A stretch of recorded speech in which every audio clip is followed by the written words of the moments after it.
we wanted to turn the page now and talk about, I don't want to say a trend, but certainly a string of incidents that we've been seeing of a similar nature lately. And unfortunately, that is animal abuse cases, animal cruelty cases. And we wanted to talk about some of the things that people need to know when they report these, and also what are the policies in place to try to prevent them. Really a lot to dig into here. We have Jessica Andrews who's joining us. Jessica is with Anson County Animal Services Advocates, so y'all are really big in supporting the animal shelter essentially out there in Anson County, and pretty active as far as just being knowledgeable about animal welfare in our area. So thanks so much for joining us here on Live Impact News. Thank you so much for having me. Yeah, I mean, we decided that we wanted to chat with someone who'd had some insight on policies and reporting, just because we've had so many different cases of animal abuse lately. We had a situation, of course, a couple months ago back, the Plaza Midwood case, which I know you're familiar with, just because that made the rounds on social media.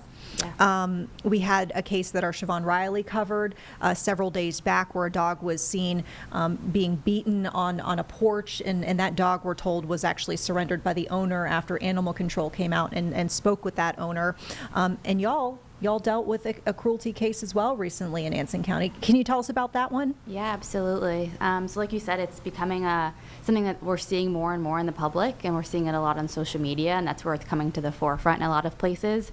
I would say it's not something that's increasing as much as just the public is becoming more aware of it, which is great that the public is seeing kind of what animal services and different advocate groups are seeing day to day in the work that we do in animal rescue and in the animal shelter world. But recently out in Anson County, we had a situation that pretty much went viral. It was popping up all over the place wherever you looked on Facebook, and it was a specific case where there were multiple dogs chained up outside without proper shelter, without food and water, and it was in a location that was what some would call very rural and hidden. And so the problem that we saw arise was that the dogs were photographed, they were posted online by a concerned citizen, and we always appreciate people who are concerned and are willing to reach out and let people know about situations like this. But what ended up happening is that there wasn't an address provided, and nobody was calling the proper authorities.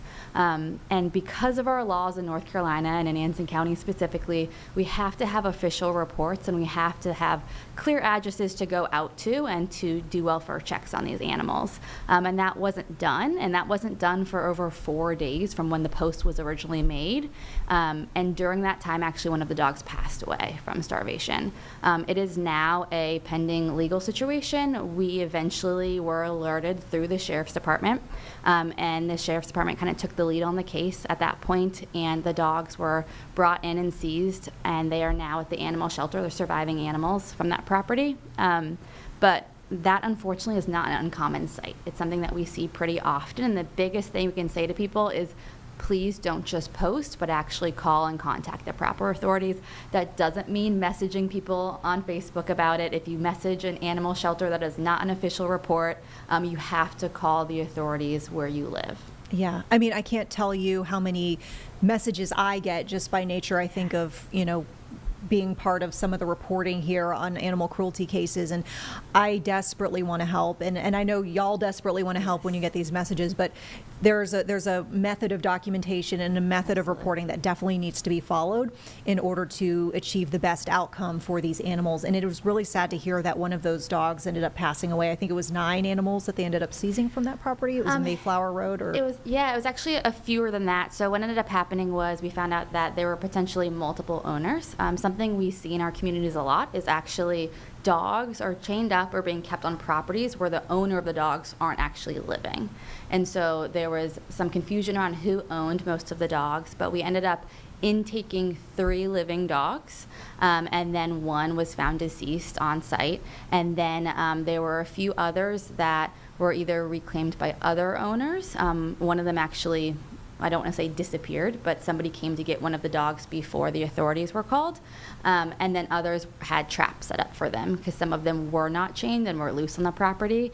And so in order to get hands on them, we needed to put out humane traps for them. But we currently have 3 of the dogs in our custody in Anson County. And we have brand new images here in the Live Impact News studio of one of those dogs. You shared with a photo and actually several videos of Austin. Yeah. And so this is one of the surviving dogs from that cruelty case. And what can you tell us about Austin? He is extremely friendly. One of the biggest things that we see from neglect cases is a lot of the dogs that come out of them are actually insanely friendly, and they just want love, and they just want to be with you, and they just want to hang out with you. Austin is very playful. He's great with other dogs. We actually have been using him to help socialize one of our more fearful and afraid dogs in the shelter. So he's her buddy, and he goes out to the play yard with her, and he helps her walk back into the kennel space once they're done in the play yard because she's afraid of leashes. And so he's very friendly. He's quite confident for a dog that hasn't had much socialization, and he's in rough shape physically. He is heartworm positive, so he needs treatment. His fur wasn't in great shape, and he's extremely skinny and malnourished, but his spirit is definitely not broken, and he's just a wonderful, friendly, playful dog. Yeah, I mean, you pointed out the fact too, and we see this with, definitely the criminal cases, but the fact that he's not ready for adoption quite yet, right? Is he still considered evidence at this point? Yeah, and so unfortunately what we see when we have a legal case that is occurring is that the dogs aren't able to be released because they are living evidence for the case. And so unless during the process of charges being filed or during the court case, unless the owner is willing to surrender at that time, then the dogs are held as evidence. And so while we're able to kind of show who he is and show him off and network him, we're not actually able to place him until the court case is over or until he's officially surrendered. Yeah.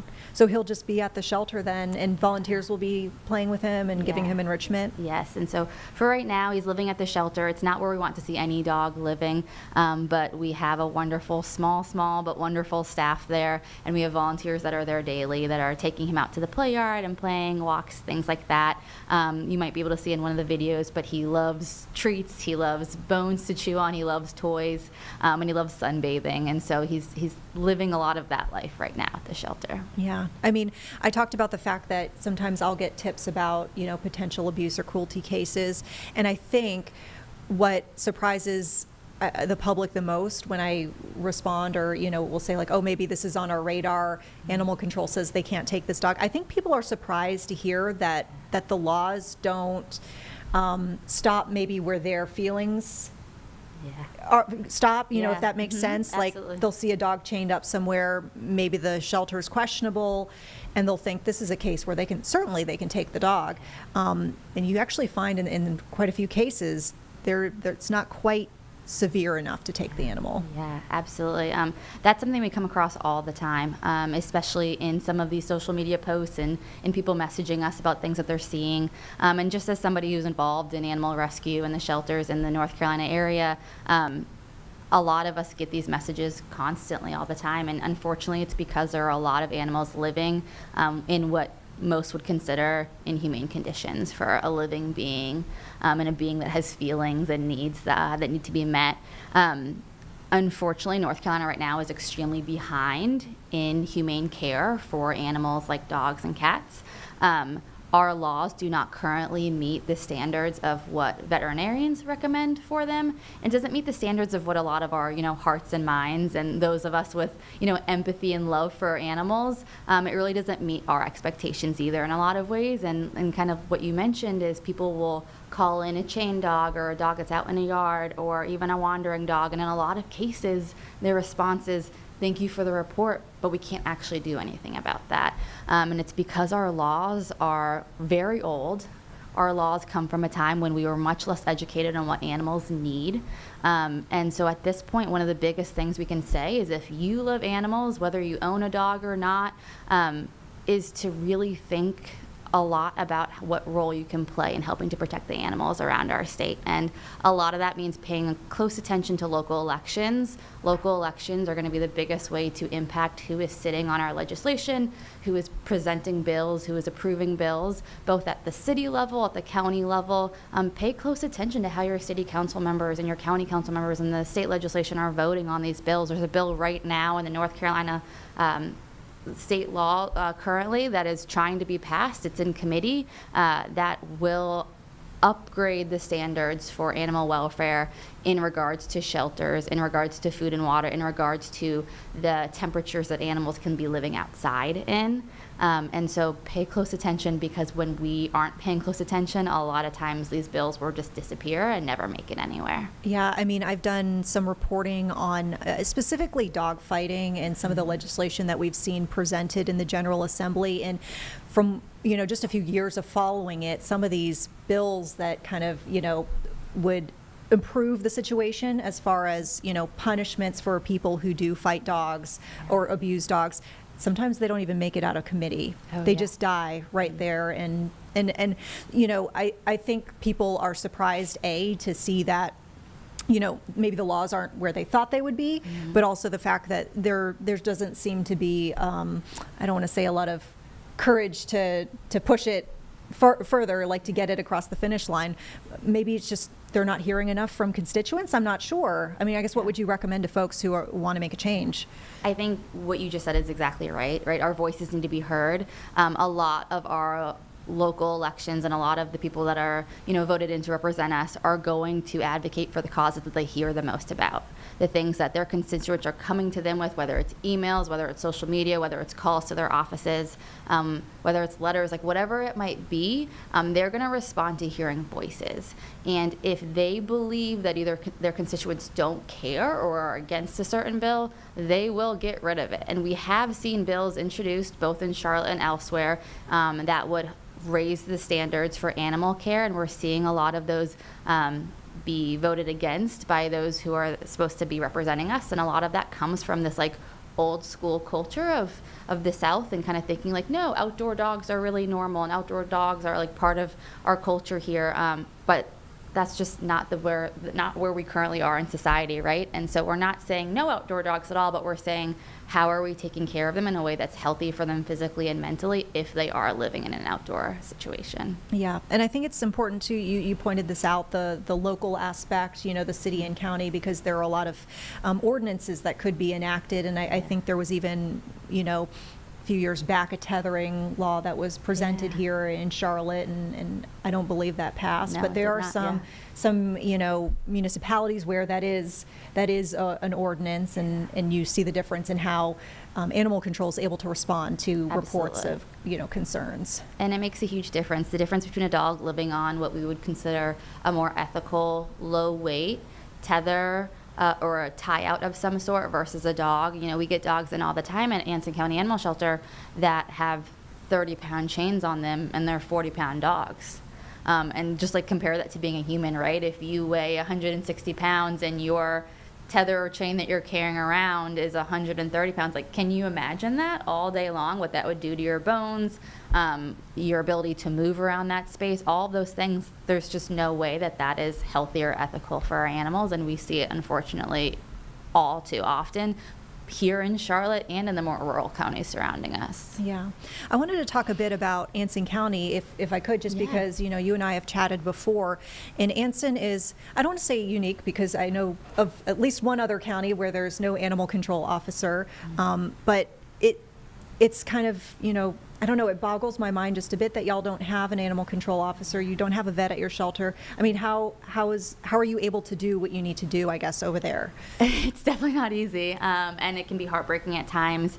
Just to speak to your first point about animal control, we do have one budgeted, which is pretty insane when you think about how large the county actually is. We do have one budgeted. Currently, our problem that we've had the past few months, we've been without a full-time animal control officer since late December, and our biggest barrier right now is just the budget that we've been provided with, and that the pay is not high enough to get people to sign on for the job. We get people fully through the interview process, and they're on board and they're excited to do the work, and then the pay is just too low to really sustain their ability to live, in the county or elsewhere with the salary that is currently provided. And so for us right now, we continue to see this need for more funding for our animal shelters and the staff that work really, really hard physical and mental jobs.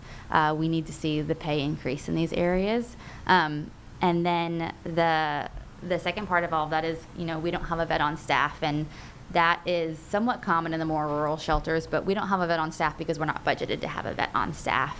It surprises a lot of people that we have the tiny shelter staff that we do. We have a director, and then we have, a few kennel techs here and there. We usually have 2 part-time kennel techs, and then we usually have, 3, maybe 4 full-time staff members otherwise that are caring for every animal within the entire shelter.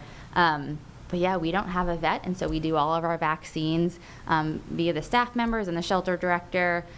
We do as much medical as we can, for example, heartworm testing, things like that. But any type of surgery we need, any type of exam we need done, all of that goes through, paying for a vet just like everyone else. And I'm sure anyone who has a dog or cat currently knows like the challenge of getting appointments and how expensive they are. And fortunately, I'm the vice president of Friends of Anson County, which is our nonprofit arm, and it's our nonprofit arm that actually pays for the majority of the vet care for our animals at the shelter. People would be surprised to hear how low the shelter's budget is when it comes to vaccines and surgeries and all of vet care for the shelter. So the majority of our vet care for our animals comes from grants and donations to care for our animals. So, do you take donations, I guess, on that Yes. front? I'm just Yeah, curious how you absolutely. sustain that type of yeah, we spend a lot of time service. writing grants, and so we received grants from pet and animal focused corporations and businesses is a large amount of that. We do receive donations, and we are often requesting donations, especially for emergency medical cases. We had a dog come in last week who had a prolapse, and then we had a dog come in who was so incredibly emaciated and underweight. And actually, I don't know if you've seen this particular case, but we had a dog come in last week who was actually saved by Good Samaritan. The Good Samaritan saw people trying to throw a dog off a bridge. The Good Samaritan intervened. The people pulled a gun on him. And I'm not sure exactly what happened during the altercation at that point, but the people ended up leaving, and the dog was 26 pounds, and this is an adult pit mix, who should have been closer to 50 pounds, so it was half the weight that she should have been. And of course, we don't have a vet to be able to deal with that emergency situation, but we did intake that dog, and fortunately, one of our amazing rescue partners stepped in very quickly, and we got the dog to rescue this weekend. And she is now in a foster and being well cared for and in a home and just living her best life now. But it will be a long road ahead to recover. I mean, a dog who is that malnourished has to be fed very specifically so that they don't then die from overfeeding. And so she is on her way to recovery. But yeah, we see these things, and it almost feels like it's weekly, daily at this point. But yeah, it is a big challenge that we face, and we definitely ask for donations often. I will say the majority of our donations, and actually the majority of our adopters, come from outside of our county, and even outside of the state. In Anson County, we don't see a high amount of engagement with our shelter from people who actually live in the community. We've started to see an uptick in more people who are interested in helping and more people that are volunteering. But it is something that we're constantly trying to do, build a relationship with the community, because there isn't that strong of a relationship between kind of the animal shelter and animal care in general and our general population there. Do you feel like you are, I don't know, waging a war that nobody knows is going on? Yes and no. In Anson County specifically, I would say no, because I do feel like people there are very aware of the treatment of animals there. I think that you have the people that are concerned by it and actively are trying to help, and then you have the people who see it and are just kind of like, not my problem, and then you have the people who are engaging in it or that are seeing it, but it doesn't feel wrong. It's either that they've grown up around it or like that's the norm for animal welfare for them. I would say on the larger scale, I meet people often. I live here in Charlotte, even though I do so much of my volunteering out in Anson County. And even here in Charlotte, like I'll be talking to friends, I'll be talking to people that I meet in different various kind of situations and settings. And of course, I'm always that person who's going to bring animals into it.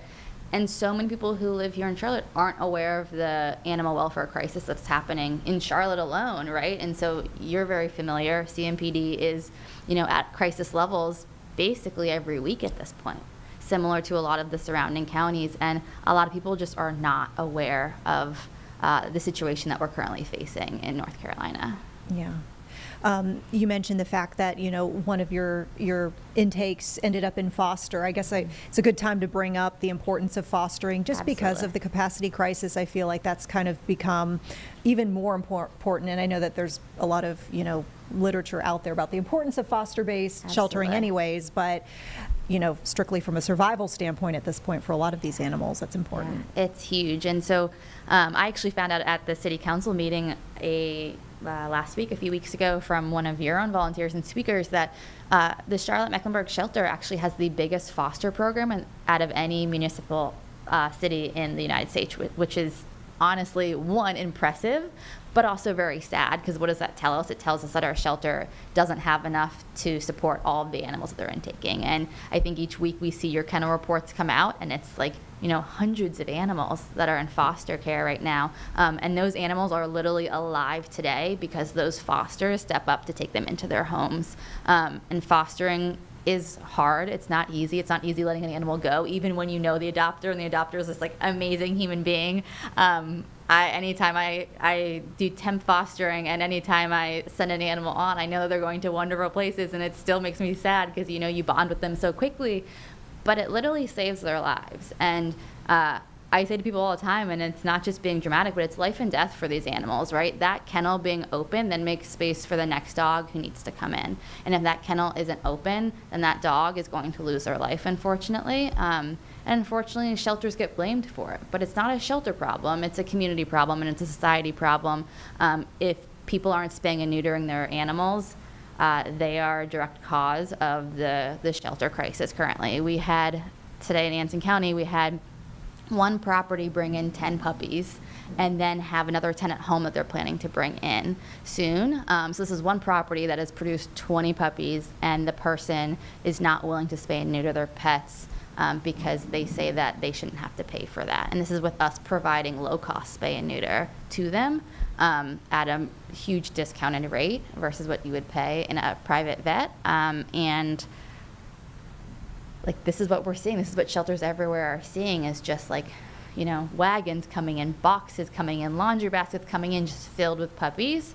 And everyone is always claiming, oh, it's an accident, but it's not an accident if your pets aren't spayed and neutered, right? Animals will do what they're going to do. They're living beings, and your animal cannot be supervised at all time for the most part, and accidental litters happen far too frequently, and it's filling our shelters with animals, and animals are dying because of it. Yeah. I mean, it's tough to see. I mean, we, just working as a volunteer at Charlotte's shelter. I mean, we get the puppies, we get the pregnant mamas all the time. And, yeah. It does feel endless at some points. Yeah. I will point out, though, it is tough to say goodbye, but if you get that great adopter who will give you the updates. Oh, yeah. I have a few who, to this day, they still text me pictures and video. It is chef's kiss. Amazing. Oh, yeah. Yeah, no matter how far out you are, it can be 2 years ago, and it's still the best thing to get that text of the photo of the dog, like, rolled up in a blanket, passed out on the sofa, cuddling with their kids, like, whatever that might be. It gives you that motivation to keep doing that work, for sure. Yeah. Well, we certainly covered a lot of topics. Jessica, is there anything else you want to add that I didn't ask about either animal cruelty or just in general animal welfare? Yeah, I would just say, again, the biggest thing is making your voice heard. We are seeing more and more people coming and kind of gaining more awareness and becoming more vocal and active. I would definitely say if you don't currently pull up your local animal shelter on Instagram, on Facebook, and follow them. It'll help you to be aware of the situation that's going on. Our shelters are filled with amazing animals, and this is something that I think people often don't realize is the animals in our shelter are the most loving, affectionate, deserving animals. And if you go to your local shelter, you will find a dog that fits your lifestyle or fits you emotionally or whatever it is that you're looking for. You will find it in your shelter. And I just wanted to say specifically, make sure that you are going on and you're tracking NC State 573 bill. That's the bill that's currently in committee that we are trying to get passed for animal sheltering and proper animal care of animals, especially those living in outdoor conditions. So the more people that are kind of staying on their local representative for that, the better, because we want them to know that we care and that we will be speaking out in support of animals. Jessica Andrews, thank you so much for joining us. We'll remind folks, Jessica is with Anson County Animal Services Advocates. Y'all are pretty active on social media, so of course folks can follow along over there, because I know you put a lot of adoptables and some real cuties on your Instagram page. Yeah, that's also where we do the majority of our fundraising. So on Instagram, we're ACAS Advocates, ACAS Advocates. And on Facebook, we are Friends of Anson County, and we definitely are always in need of donations. So if you feel it in your heart, we would definitely greatly appreciate that, or just sharing our animals, just like with Charmac. The impact that one share can have is the difference between an animal finding their forever family or sitting in a kennel for another day, week, month, whatever that might be. So definitely appreciate any support we can get on social media platforms. Thank you so much. Thank you. Hope to have you back soon. Absolutely, anytime. All right.